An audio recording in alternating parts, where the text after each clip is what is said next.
ఇక్కడ మేము ఉండే దేశంలో చలికాలం అయిపోయినా చలి బూట్లు కొందామని బూట్ల అంగడికి వెళ్తే నా చిన్న కూతురు ఎక్కడని ఎదుక్కునే లోపల బూట్లు పట్టుకొని వస్తూ ఉంది. ఆమెకు ఆ బూట్లు నచ్చినాయి అంటలే, ఏందమ్మా బూట్లు ఎప్పదీసి చూడు అంటుంటే డబ్బాని తీసింది. డబ్బా తీసి అట్టా పైన పేపర్ తీసి ఒరే డెమ్మ పొడవ నల్ల బూట్లు జిప్పు జుమ్మని పైకుంది. పొడుగు బూట్ల పెద్ద లేసు చూపిస్తూ ఉంది నాకు ఈ బూట్లని. అట్టా తీసేసి పేపర్లు వేసి అన్ని లోపల గుచ్చుట్టులా అవన్నీ తీసి సిరిగొట్టింది. లోపల చూసే ఆ ఒళ్ళంతో వెచ్చగా ఉంటుంది. సూపర్గా ఉంది బూట్ చూసేదానికి. ఇంత పొడుగునుంది, బాగా ప్రొటెక్షను, బాగా చలికి మంచుకి అట్టనే వర్షానికి కూడా ప్రొటెక్షన్. మంచి బూట్ చూసేదానికి బ్రహ్మాండంగా ఉంది. ఇంకా ఇవి వేసుకొని ఆ బూట్లు ట్రై చేసి చూపిస్తా అనింది. సరే అన్న వేసుకొని జుమ్ జుమ్ జుమ్ అంటే 2 కాళ్ళకి 2 బూట్లు తగిలిచ్చేసుకుందబ్బా. కొత్త బూట్లు సపక్కన వేసేసింది. జిప్పు గిప్పు అన్నీ వేసి ఇంకా ట్రై చేయన్న.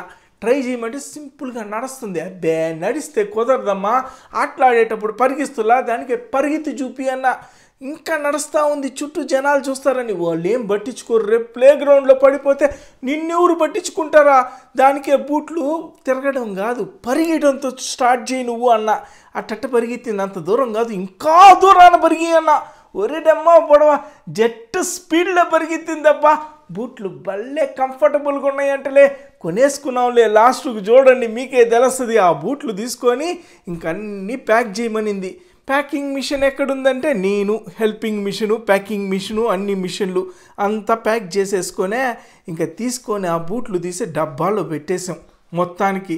సరే తెలే బూట్లు బాగున్నాయి, నీకు నచ్చింది కదా కొందాం అంటుంటే డబ్బాని ఎవరు మోస్తారంటుంది. ఉయ్యమ్మ పొడవ మోసే మనిషి నేనే కదా. ఇంకా డబ్బాలన్నీ సర్దడమే కాకుండా డబ్బాలో బూట్లు నీట్గా దాన్ని తీసుకొని అట్టా డబ్బాని మూసేసి, బాగుందిలే క్వాలిటీ గిల్టీ ఆ డబ్బాలో ఉన్న బూట్లు మంచి కంపెనీ అది, ఆ కంపెనీ పేరు కూడా నాకు తెలీదు. ఇంకా మోసుకొని దాన్ని వెనక పోతా ఉన్నాయి. ఇంకా ఏదబ్బా నా పెద్ద కూతురు అంటుంటే ఆమె ఆల్రెడీ సెలెక్ట్ చేసేసుకుంది ఈ బూట్లు. ఆమెకి ఈ వింటర్ బూట్లు నచ్చినాయి అంటలే, అవి కొనేసుకుంది. సరే ఇంక మొత్తానికి అది వాటర్ రెసిస్టెంట్ చేయమనింది. ఇట్లాంటి ఒక మిషన్ ఉందిలే, దాంట్లో 4 యూరోలు పెడితే అట్టా డబ్బాలో పెట్టేస్తారు. ఆ బూట్లని జొప్పని లోపలికి నెట్టేస్తారు, తొలుపు వేసి బర్న్ అవుతారు. ఇంకొక ఏదో మిషన్లు ఒత్తాడబ్బా, అదేదో బటన్లు ఒత్తాడు నాకు తెలీదు. ఆయనేమో బటన్లు టక ఒత్తేసి ఒక 45 సెకండ్లు వెయిట్ చేయమన్నాడు. 45 సెకండ్లు ఆ బూట్లు వాటర్ రెసిస్టెంట్ అయిపోతాయంట. దానికోసమే అంట ఆ మిషను. ఈ లోపల బిల్లు కట్టేసేలే, దగ్గర 6,500 రూపాయలు అయింది. అదిగో 73 యూరోలో ఎంత అయిల్లా చూడండి, 6,500 రూపాయలు అయినాయి 2 బూట్లు కలిపి. సరే పర్వాలేదు, ఇంకా ఆ లోపల బూట్లు టక్కన వచ్చేసి ఈ 45 సెకండ్లలో మనం బిల్లు కూడా కట్టేసేంలే, టైం వేస్ట్ చేయకుండా. బూట్లు వాటర్ రెసిస్టెంట్ ఎట్టయినాయి అబ్బా అనేసే కెమెరా తీసుకొని ఆ మిషన్ లోపల దూర్చి చూద్దామని దగ్గరికి వెళ్ళా. మిషన్ కాడికి కెమెరా పెట్టుకొని చూడొచ్చా అంటే చూడు అన్నాడు.